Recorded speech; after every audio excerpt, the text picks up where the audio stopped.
Good morning sa lahat at ito panibagong umaga naman. Nagkakape tayo ngayon, kagigising lang. Ito ang aking kape ngayon.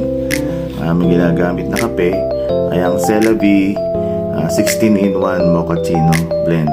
So sa mga hindi pa nakakatry nito, itry nyo, napaka-sustansya niya, especially sa mga mayroong mga acid reflux, yan, yung mga hindi makainom ng mga kape kasi nga nagpapalpitate sila. Ito ang laman niya.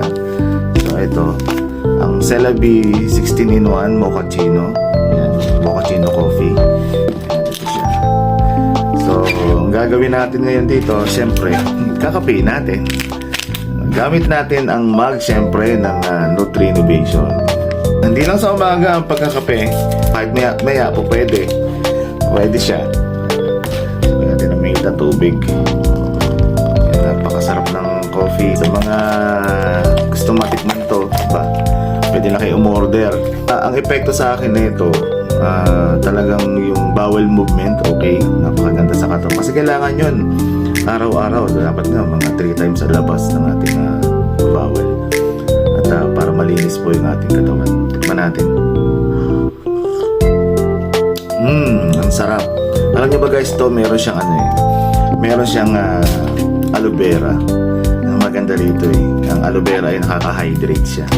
So mostly kasi sa mga coffee is nakaka-dehydrate. Ito nakaka-hydrate siya. Ayan. So maganda siya ang coffee na to. So sa lahat ng mga nanonood, I recommend na i-drink nyo ang ating CeraVe 16-in-1 Mochaccino coffee. Napakasarap niya. Lalo-lalo po sa mga matataas ang sugar. Kasi ang pampatamis niya is stevia. Ano po?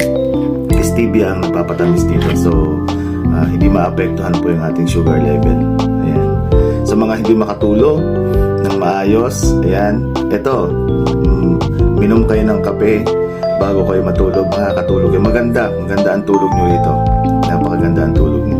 Tsaka nagpapataas din siya ng immune system ng ating coffee. Napakaganda niya.